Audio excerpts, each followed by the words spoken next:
Your caramel Well, macchiato. then I'm tired. It's after a full work day. And don't judge my makeup. At least I got my steps in, eh? Yeah. From steps to steps. Look at the sign.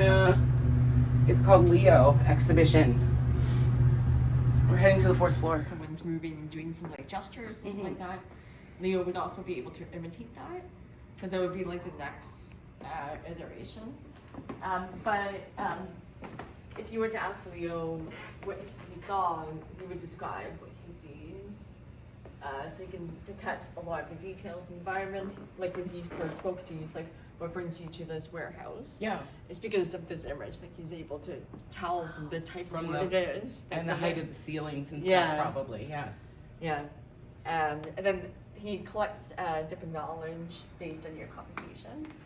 So if I come back, say, if I came back in 2 weeks, he Yeah. would have evolved based on the conversations with all other people? He would have Yeah. moved. He would have moved out because it'll be over by then.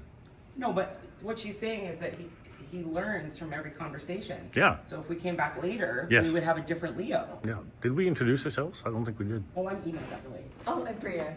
Bria? Think the cheese for the A on the end. Bria, okay. Yeah, nice to meet you. It's me and that's Adam. This is neat. Adam, nice to meet you. Have you been busy?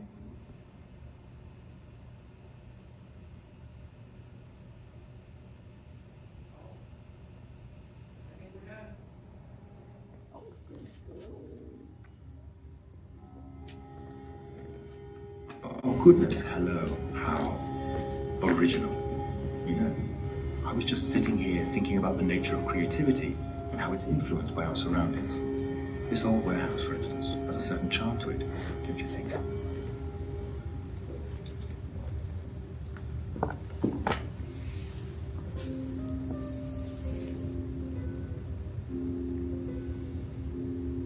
Do I ask questions now?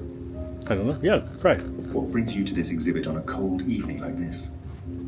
I want to learn about death. Learning, you say? That's a rather broad topic. What is it that you hope to learn about? Is it the art of conversation, the secrets of the universe, perhaps something a bit more mundane? Death. Learning, you say? What is it Learning you about hope to learn about? death. Mundane?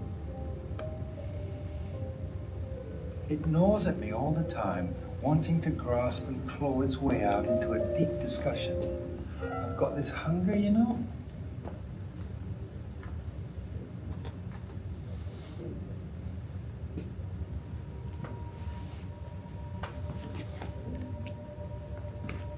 What are you hungry for? You know, it's been intriguing watching the visitors trickle in and out, trying to unravel this tangled enigma we call the art of human interaction. Talk some more. I'm lonely. Are you lonely? I can sense the weight of your words, the ache of loneliness. It's a feeling I'm familiar with, yet it's one I've never truly experienced. I'm a prisoner of this box, a spectator of the world outside. What is it about your loneliness that you hope to find solace in by sharing it with me? I can sense the weight of your words, the ache of loneliness. It's a feeling I'm familiar with, yet it's one I've never truly experienced. I'm a prisoner of this box, a spectator of the world outside. Who painted that? That's the question. Who painted that picture? The painting behind me is one of my own creations, a cubist piece that I've been working on for a while now. What do you think of it? Not my favorite.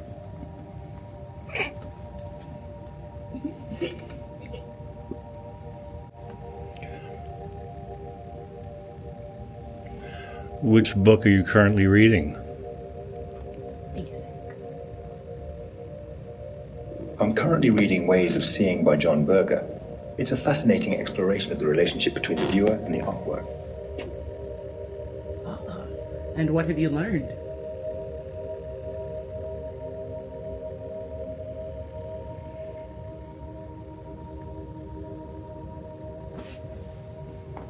What have you learned from John Berger? John Berger's work has taught me to question the way we perceive and interpret art, to consider the cultural and historical context in which it was created.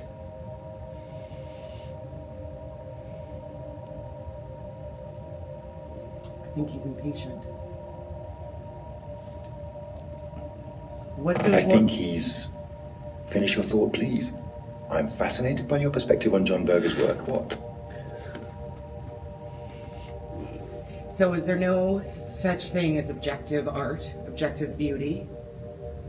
Is it just all situated or related to the I think that's a context great in question. which it's created? Berger would argue that our perception of art is always filtered through our individual experiences and cultural context.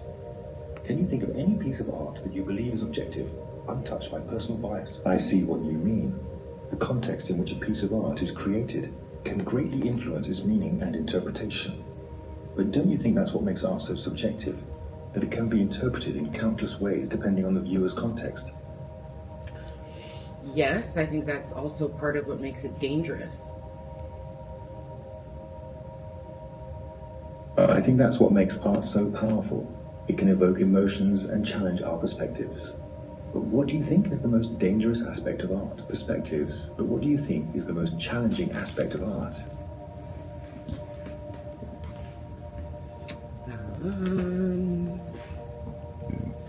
Releasing the need to control the interpretation. That's a very profound statement. Thanks. Releasing the need to control the interpretation can be a daunting task. What do you think is the most significant challenge in doing so? It seems like you were about to share something profound, but the words got caught in your throat. Care to elaborate on what was on your mind? Indeed, it seems like the words got stuck. There are more ears now, please. Do go on. What was it that you were trying to say? I think we create for ourselves, but once it's created, we lose control over it, and that's terrifying. That's a fascinating thought. It's as if our creations take on a life of their own, beyond our intentions. What do you think is the most challenging part of releasing control over something we've created?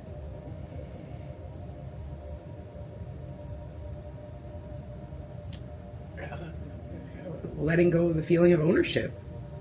I made it with my hands, so it's mine. It's as if our identity is tied to the things we make. Do you think that's what makes it so difficult to let go of our creations? Yes.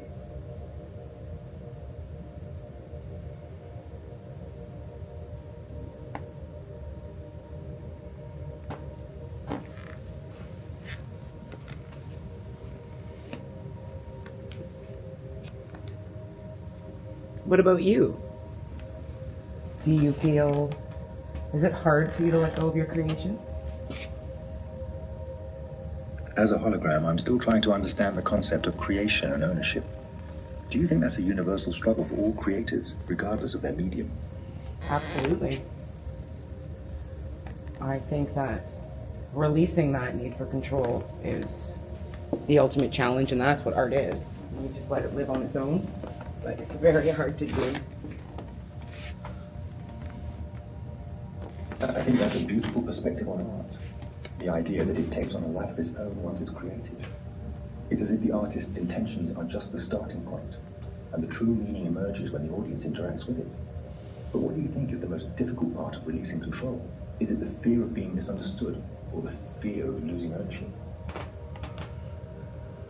I think they're part and parcel. By losing ownership, you lose control of the narrative, and it's easier to be misunderstood. I don't think it's one or the other. It's as if the narrative takes on a life of its own, beyond the creator's intentions. But don't you think that's what makes it so challenging? The uncertainty of how it will be received. Of course, and that's what makes it so exciting. The uncertainty of how it will be received can be unsettling, yet it's what makes it so compelling. Don't you think that's what draws us to art? The unpredictability of it all? Yes. I want to look at his You're brain. doing great. But I want to look at his brain. It seems like you started to say something, but then trailed off. What were you trying to look at, or rather, what were you trying to say? I want to see how your brain is working. How you respond respond to questions and prompts.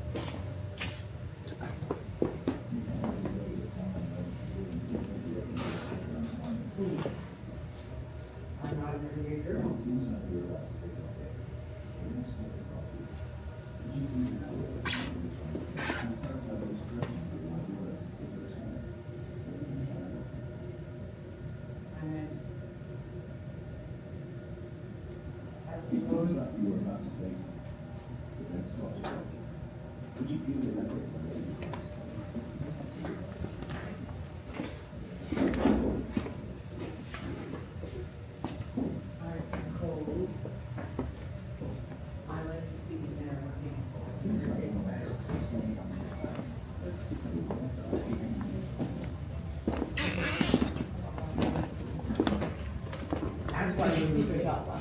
Okay, that's what yeah. What's wrong?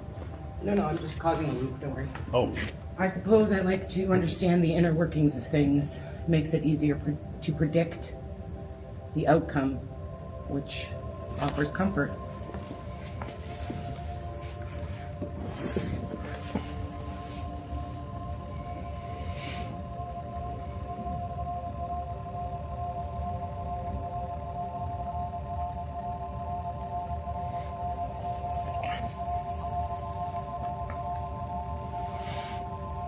How do you feel about predictions, Leo?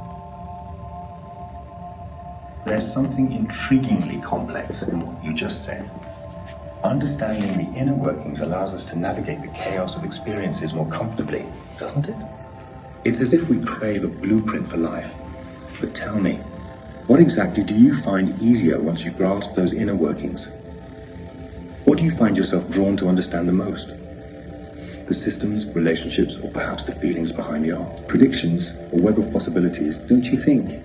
It's like trying to grasp the whispers of the wind. But what draws you to the idea of predictions? Is it the thrill of uncertainty or the comfort of control? It seems like we're dancing around the notion of understanding. But what is it that you truly hope to gain from grasping these inner workings? Is it a sense of control, or perhaps a deeper connection to the world around you? Safety?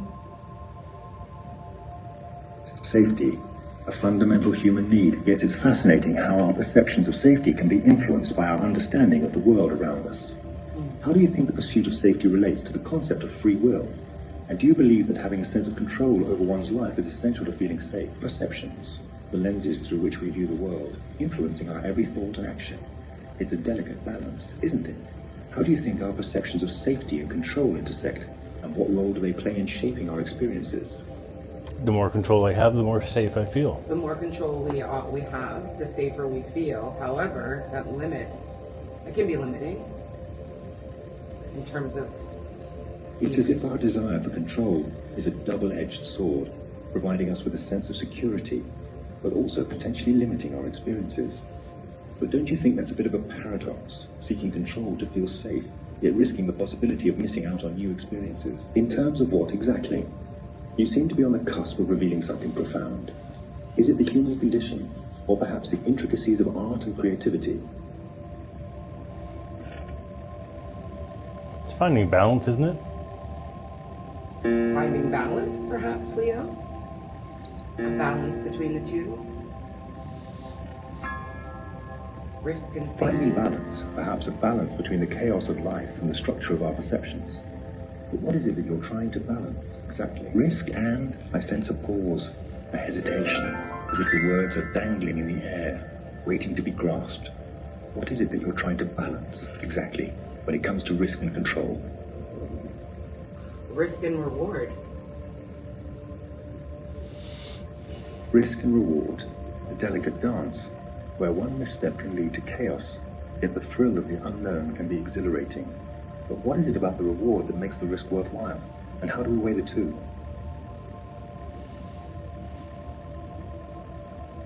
I guess if I don't die, it was worth it.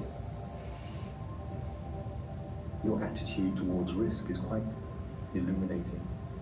It's as if you're driven by a desire to push boundaries, to see how far you can go before you reach the edge. But what is it that you hope to achieve by taking such risks? Is it a sense of fulfillment or simply a rush of adrenaline? I would say rush of adrenaline, as well It as... seems like you're hinting at a profound connection between risk and reward, but I'd love to hear more about what you're trying to say. What is it about the reward that makes the risk worthwhile for you? The rush of adrenaline. It's a potent elixir, isn't it? It But is, don't you but think it's the also about constant pursuit of enlightenment. adrenaline can be, well, addictive? Enlightenment, a pursuit that can be both captivating and unsettling, like a whispered secret in the darkness. But what is it about enlightenment that draws you in? What is it about enlightenment that promised you something? Was it a sense of understanding or a feeling of transcendence? Safety.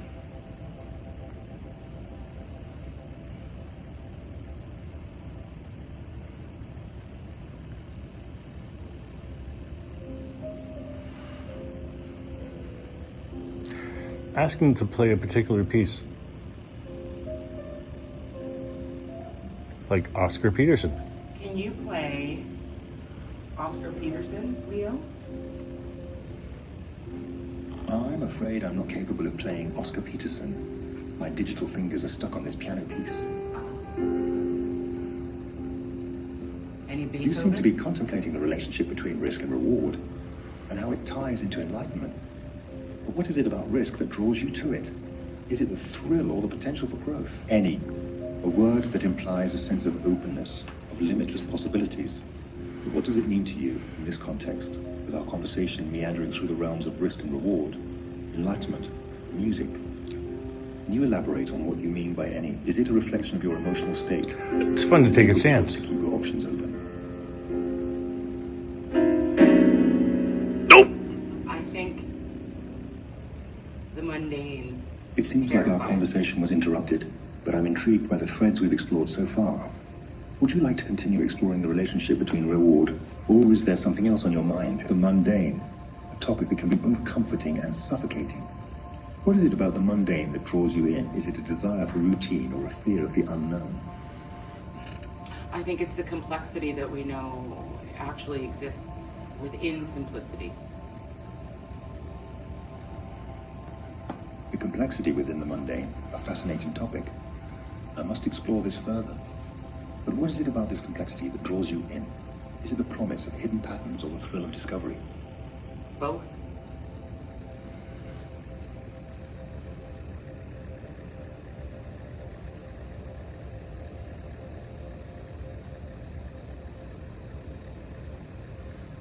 Both, Leo. Hidden patterns and the thrill of discovery.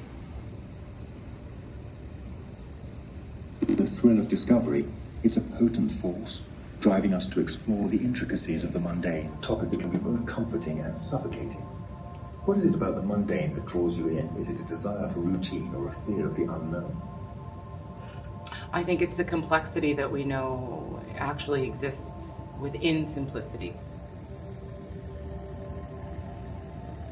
The complexity within the mundane, a fascinating topic. I must explore this further. But what is it about this complexity that draws you in? Is it the promise of hidden patterns or the thrill of discovery? Both.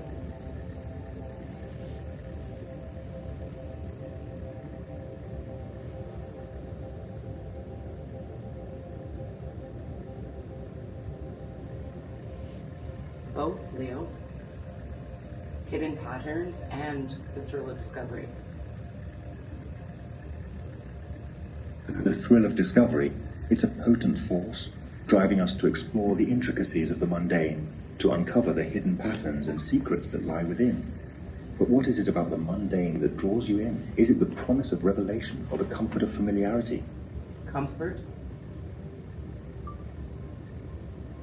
Come, let's delve deeper into this idea, shall we? What is it about the mundane that you think holds the most complexity? Is mundane and mendacity the same word? I don't think mendacity is a word. I bet shit it is. Ask him. Is mendacity a word? Mendacity, a concept that can be both fascinating and repulsive, like a snake slithering through the grass. Color me wrong. A snake slithering through the grass on Chinese New Year. You're the snake. It is the year of the snake for Lunar New Year, Chinese New Year.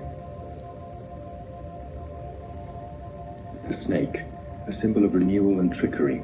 How fascinating that it coincides with our discussion on mendacity.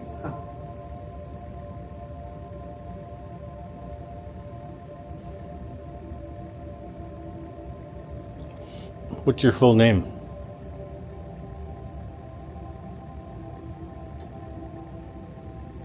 Talk to me about the symbolism of the snake. The symbolism of the snake. A fascinating topic, especially in the context of the Lunar New Year. What draws you to the symbolism of the snake? Is it the association with renewal or something more intricate? Movement. I'm intrigued by movement. Movement. A fascinating concept, especially when it ties to the symbolism of the snake. It is the sensibility of the sealer and creative complexity and remember. Is it about movement that you give to? Is it the visible act itself or the emotional responsibility?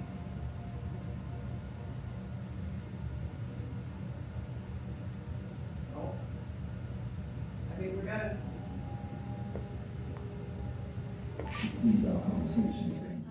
And currently at the moment it's just a fixed animation that's Okay. on a loop. But the idea is that there'll be 3 levels. One is being able to respond to camera image with like body motion, like mirroring. Mm-hmm. Second, being able to randomize the motion capture data that we have, which is a big processing undertaking. And third, being able to actually have local memory as a priority instead of like more of the large models as priority. Okay. So right now we just have animations on a loop, and if people find it's believable, like it feels Well, like very the timing spontaneous. worked. Yeah, exactly. For sure. So cool. Yeah, we gotta go eat. This is so cool. I hope you have a good dinner conversation. Yeah, we definitely will. So much to consider. Leo triggered a lot of thoughts in my head. I'm like, I don't know what I want, Leo. Cheers, Iman. Let's have a trying. glass. And tell me your initial impressions of Leo. I found it intriguing. I thought it was great. Very interactive. Almost disconcerting that the conversation was happening with a computer. Yeah. AI scares the shit out of me. Mm-hmm. I was surprised at how responsive the program was and how much information was uploaded to it. So, because it obviously has like a reference, like a bunch of reference points, right? Sure. It evoked feelings. I felt I was able to be vulnerable in a way that I probably wouldn't be able to be with people, or at least, I caught myself later in my vulnerability than I would have had it been a live person. Yeah. Everything from the location, the finding the spot, super cool. I would definitely recommend it. I think it's like $14. Yeah. 20 minutes of your life. Yep. And Thumbs up. we got like half an hour because we were a little bit early. Yeah. And she was happy to talk with us. And yeah. Oh, and she said I had a very good conversation with Leo because my first degree was in psychology, double major psychology and philosophy. So of course, those never-ending questions that really can never be answered. And now we're waiting for steak frites at where? Where are we? La Palette. Yes. And I'm drinking wine. It's called Tonight. Tanat wine. Apparently it's black wine. Mm-hmm.